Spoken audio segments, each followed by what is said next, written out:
እግዚአብሔር ብዙ ነገር አድርጎልኛል። ስሙ ለዘላለም ይባረክ። አሜን። እውነት እዚህ ስንሰማ ቀላል ይመስላል። እግዚአብሔር ግን እዚህ ቤት በጣም ብዙ ነገር እያደረገ ነው። ስሙ ለዘላለም ይባረክ። አሜን። እንደውም እኔ መጀመሪያ እዚህ ሲመጣ እንደዚህም አልነበርኩም። በጣም ከስታ የሆነ በሽተኛ ነበርኩኝ። እግዚአብሔር አድኖኝ ነው። ስሙ ለዘላለም ይባረክ። ሃሌሉያ። የሚታይ ነገር እግዚአብሔር ያደርጋል። ከዚህ በፊት ትንሽ ቆይቷል። የኔ ወንድም መንገድ ወጥቷል። ትንሹ ወንድሜ መንገድ ወጥቷል እና አንድ ታሪኩ የሚባል ስም ታውቂያለሽ? በታሪኩ የሚባል ስም ተያዥነት ያለ ምናምን ሲባል እኔ ዝም አልኩኝ። ሁለት ሴቶች ተነሱ። ከዛን እናንተም አይደላችሁ ምናምን ሞተር የሚይዝ ሲው እኔ ነኝ። የኔ ወንድም እንደዚህ ምናምን ሞተር ይይዝ ነበር። አሁን መንገድ ወጥቷል። ከዛን አቅጣጫውንም መስከረም ላይ ነው ወጣ። እስካሁን አቅጣጫውንም አላወቅንም ነበር። እሱ ልጅ ምንም አልሞትም። አቅጣጫው ምንም አይሆንም። ከሱ ጋር አንድ ረጅም ልጅ እኔ ይታየኛል። እሱ ምንም አልሆንም ምናምን አሜን ብዬ ተቀበልኩኝ። አሁን ባለፈው እሑድ ሲመጣ ከሰዓት ነው ማታ ነው የመጣሁት እና አንደኛ ባዶ ፖስታ ዝም ብዬ ወሰድኩ። ምንም አልነበረኝም። ከዛን እግዚአብሔር ታምራት ያደርጋል ብሎ ለዛች ለመሰከረችዋ ሴትዮዋ እየተናገረ ነበር። ቤት ኪራይ ያለባት መታ 10,000 ምናምን። ከዛ ያ ልጁ ልክ እኔ እሑድ ነው የመጣሁት። እዚህ ቸሽ ማታ ነው የመጣሁት። ጧት ምን ነበር ምስክርነቱ? ባዶ ፖስታ ስንሰጣት ባዶ ፖስታ ሰጠኝ። ምንም እግዚአብሔር በሚያውቀው የሰው ዕዳ 2,000 ምናምን ነበረኝ። ዝም ብለ ወሰድ ስትል አዎ እግዚአብሔር ያደርጋል ብዬ ወሰድኩ። የሴትዮዋ ምስክርነት ተናገረ። ባዶ ወስዳ የቤት ኪራይ ተከፈለላት። እናቷ እንደዚህ አምጥታ 10,000 ምናምን አልካ። አሜን ለኔም ይሆናል ብዬ ፖስታ ይዤ ሄድኩኝ። ከዛ እሑድ ነው የወሰድኩት። ሰኞ 10,000 ብር ከፈለኝ። ላንቺም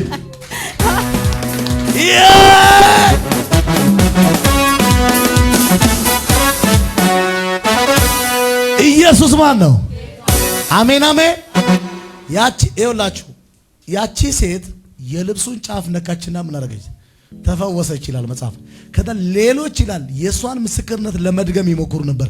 የልብሱን ጫፍ ሊነኩ ይለምኑት ነበር ይላል። ቢኮዝ አዲስ ነገር ተፈጠራ። የልብስ ጫፍ በመንካት ፈውስ መጣ። ፖስታ ባዶ ወስዳ እናትየዋ ቤት ስትሄድ 10,000 ብር ይዛ ጠበቀቻት። ምንም እኮ የላትም። እየሰደበችን ሄደችው ሴትዮዋ። ምን አይነት ነብይ ነው ያሟል እንደ ያለች ባዶ ፖስታ ነው የወሰደችው። እናቷ ቤት ቁጭ ብላ ጎረቤት ጠበቀቻት። ምን ሲባል እኔ ጎረቤት ጠበቅሽ ልጄ ላንቺ ቤት ተጨነቄ የቤት ኪራይ ይሆንሻል ብዬ 10,000 ብር ይዤ መጥቻለሁ። 4,000 ብር ነበር የቤት ኪራይ። 6,000 ብር ተረፋት። 1,000 ብር አስራቷን ይዛ መጣች። ይኸውላችሁ ምን እያልኳችሁ ነው ታውቃላችሁ? የሰጠናችሁ ባዶ ነገር አይደለም። ነብይ ባዶ ነገር እየሰጠ አይደለም፣ እየተነበየብህ ነው። ሞልቶ እየሰጠ ነው። አሜን በለኛ። ይሄን ምስክርነት ነው የተቀበልሽው? አዎ ይሄን ተቀበልኩኝ። እኔ መጀመሪያ በቃ ከቤተሰቦቼን ለምኜ ይሄን ፖስታ ባዶ ለማጠም 100 ብር ቢሆን አንተ መልስ እኔ እንደዚህ በልቤ እያልኩ ከቤተሰብ አይደለም ከባሎቻችሁ ይሄ ታምራት አይደለም ማለት። ከዛን ከማታስቡት እውነት 20 ምናምን ዓመት ያልደወለችው ዘመዴ ደውላ 20 ምናምን ዓመት ውጪ ነበር። ደውላ አታውቅም፣ ልካ አታውቅም፣ ከዚህም ማለት ምንም ብላ አታውቅም። ልክ ሰኞ ላይ የኔን ወንድም እያናገረች አንቺ እሷን አናግር ጸጋን አናግር ስል እሺ እያናገርኩኝ ምናምን በሰላም እንዴት ነሽ ምናምን። ከዛን አንቺ ስልክ የለሽም እንደ ምናምን አለች። አዎ ስልክ የለም ተበላሽቶብኝ ምናምን አልኳት። የለኝም ስልክ። እንደ ስልክ ታጫለሽ?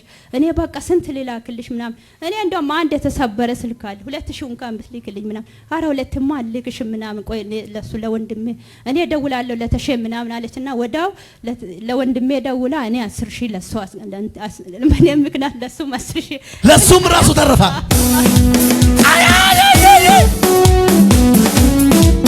አየኔ ጌታ ኧረ ለእግዚአብሔር እጅ ምንድና በጣም ቀላል። ሃሌሉያ። 10,000 ገባ። ትንሽዬ ስልክ ነበረች። ምን ሆነ ስልክሽ አይሰራም ስትሉ እኔ የለም ስልክ ተሰባበረ ነው ምናምን ስል እንኳን አላችሁ። ያው እግዚአብሔር የተሻለውን ስልክም ሰጠኝ። ማን ነው እንኳን ያለው? አንተም እሷም አንድ ላይ ስልክ ተሰበረ ሲባል እንኳን ተሰበራለሽ። እንኳን እግዚአብሔር የተሻለውን ልሰጣችሁ ለዛው ሰዓት ነው። እንኳን ምናምን አላችሁ። እሰይ ስትሉ እግዚአብሔር ደግሞ ይሄ የተሻለውን ወይኔ ጌታዬ ሃሌሉያ። እግዚአብሔር የተሻለ አለ። ቅድም መሳይ ይዟታል ጥንጥዬ እሱ አይነት ነበረችና እንኳን ጠፋብሽ ፈጭ ይዛ መጣች። እዚህ ቸርች ውስጥ ብዙ ሰዎች በተን ስልክ ይዞ ረግም ያለው ብዙዎቹ ገዝተዋል። አንድ ልጅ እዚህ ጋር እየጸለይኩ በተን ይዞ ረግሜ እዚህ ቁጭ ብሎ 21,000 ብር ገባለት። ታስታውሳላችሁ አይደል? ያዛ ከፍ አርግታዳ። አሁን ምን እያልኩ ነው? ለደደደ ይዛል ከፍ አርገው አናዲካፓ በጌታ በኢየሱስ ስም ውጣ። ህዝቤን ልቀቅ፣ ልቀቅና ሂድ። አሁን ህዝቤን ልቀቅና ሂድ። አሜን። ምን ይሰራል? ጠቅ ጠቅ ጠቅ ምን ታደርጋለህ? ኢየሱስ ማን ነው የሚያዳልጠው? ሃሌሉያ ሻዲያ ካባያስ ኢየሱስ ማን ነው? አሁን ወንድሞችሽን በአካል ልታይ ነው፣ በቪዲዮ ልታይ ነው። በጌታ በኢየሱስም ይሄ በረከት አይቋረጥ። ምንጩ እንዳይደፈን ጸለይኩ። በኃይል እንዲነድል እንዲፈነዳ ጸለይኩ። በኢየሱስ ስም ሆነ። ስምሽንና ጌታ ምን ያደረገ ተናገሪ። ስሜ ገነት ጳውሎስ እባላለሁ። ገነት እሺ። ጌታ ያደረገው ነገር ለጓደኛዬ ነው። ባለፈው ፕሮግራም ካለቀ በኋላ ነው ደብዳቤ ሰጣኝ ነበረ። ቢሮ አንድ ላይ ምን ሰራናት። እሺ በቃ አሽጋ ነው ሰጠችው። አላየው ምን እንደጻፈችም አላየው። ይዘውና ደብዳቤውን የዛ ጉባኤ ስር እንዲያዩት ልክ ያለው አያችሁት? ስም አለው የተጻፈ ስም አለው የለውም ማለት እሺ። ቀጥይ። እዛ አንዳንድ ስለ መንፈሳዊ ነገር ስናወራ ስለ እግዚአብሔር ሰው እነግራለሁ። እንደዚህ አይነት እኛ ሰፈር መፍትሄ ያለ ሰው አለ ብዬ እነግራታለሁ። በብዙ እንቆቅልሽ ውስጥ ነው ያለችው። ያው በሽታ ታማሚም ናት። ስለዚህ እነግራታለሁ እዛ ቢቴጂ ቢጸልልሽ እንድንድብ እነግራታለሁ። ሌላኛው ደግሞ አባቷ ክስ ነበረውና ስለዛ ክስ በጣም ትጨነቃለች። ፍርድ ቤት አዲስ አበባ ነው ቀጠሮ ያላት። ያኔ በጣም ስለምትጨነቅ እንዲህ አልኳት፣ አንቺ ቢቴጂ የእግዚአብሔር ሰው እዛ አለ። ስለ መሬት እሱ አንድ ቃል ካወጣ ነገሩ ይፈጸማል። እንሂድ እላታለሁ። በቃ ስለ መሬት የእግዚአብሔር ሰው መሬት ብሎ ካለ ያ ነገር ይፈጸማልና እንሂድ፣ አንድ ቀን እንሂድ ስል ደብዳቤ ልጻፋለች። እሺ ጻፈ ያልኳት ጽፋ አሽጋ ሰጠች። አንደኛ ለአባቴ በእውነት እንዲፈረድለት አባትና እናቴ ርስት የሱ እንዲሆን፣ የአባትና የእናቱ ርስት የሱ እንዲሆን አንድ ቁጥር ላይ ጻፈች። እሱ ነው እሺ። ከዛ ያ ፕሮግራሙ ካለቀ በኋላ ነው ደብዳቤ የእግዚአብሔር ሰው ነው ለእግዚአብሔር ሰው የሰጠውትና ቁጥር 1 እና ቁጥር 3 ተፈጽሟል አለ የእግዚአብሔር ሰው ማለት ነው። ቁጥር 3 ምን እንደሆነም አላቅም፣ ቁጥር 1 ምን እንደሆነ ምን አላቅም። የእግዚአብሔር ሰውንና እሷ የጻፈችው ነው የሚያውቁትና ልክ በጣም ደስ ብሎኝ ሌሊት ተነስቼ ቢሮ ሄድኩትና ተቃቅፈም ሽንት ቤት ሆነን ነው ከሷ ጋር ነና እሷ ተቃቅፈም እናወራው ሰዎች ብዙ እንትን ስለማይሉ መሲ አልኩት። አቤት እንዲ መጀመሪያው ነው የእግዚአብሔር ሰው ኤምኤስ ብሎ ነው ስምሽን መሲ ብሎ ነው አልኩት። ደስ አላት። ተንበረከክን ሁለታችን እግዚአብሔርን አመሰገነና ምን እንደጻፍሽም አላቅም ቁጥር 1 እና ቁጥር 3 ተፈጽሟል ብሏል የእግዚአብሔር ሰው አልኩት። እሺ ብላ ቁጭ ያለችና ቁጥር 1 ስለ አባቴ ነው ጻፍኩት አለች።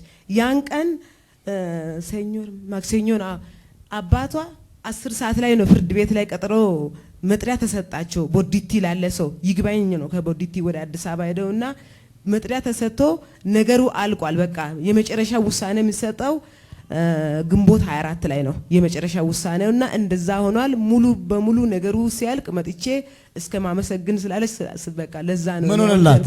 በቃ አሁን 24 ላይ ነው የመጨረሻ ውሳኔ የሚሰጠው። አሁን የመጨረሻው ጥሩ ደረጃ ላይ ሄዶላታል። ጥሩ ደረጃ ላይ ነው። በቃ ማንም ማለት ተከራካሪዎች አልቀረቡም። ይሄ እዚህ ሲጸለይ ተከራካሪዎቹ ፍርድ ቤት ሳይመጡ ቀሩ። አዳና ሳካቴለ ደባ ዛሬ ላንቺ እንደዛ ሆነልሽ። ለእናንተ በኢየሱስ ስም እንደዛ ሆነላችሁ። አምላኬ ፍርዱን ፈረደላችሁ። ባጄ ነብይ ማለት የሚተነብይ ማለት አይደለም፣ ፈራጅ ማለት ነው። ነብይ የማን አፍ ነው? ዛት ሚስት እግዚአብሔር ዳኛሽ ከሆነ ፈራጅሽ እሱ ነው። አሜን።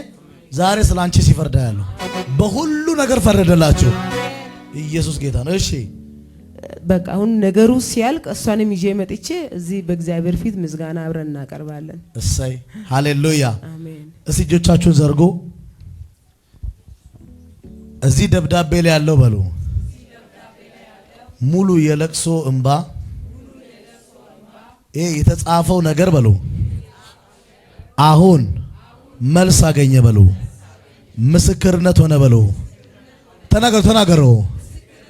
ከሳሾቿ ወደቁ በሉ ጠላቶቿ ወደቁ በሉ ርስታቸው ተመለሰ በሉ እግዚአብሔር ፈረደ በሉ። በኢየሱስ ስም እንደዛ ሆኗል። ከብዙ ምስክርነት ጋር በድጋሚ እንገናኛለን። እግዚአብሔር ስለሷ አንቺ መተሻል። የአንቺን ቤት በኢየሱስ ስም በኃይል ይስራው። አሜን። ከዚህ ሰዓት ጀምሮ መለቀቅ ያለበት ነገር ሁሉ ስለ አንቺ ተለቀቀ። አሜን። በኢየሱስ ስም አሜን።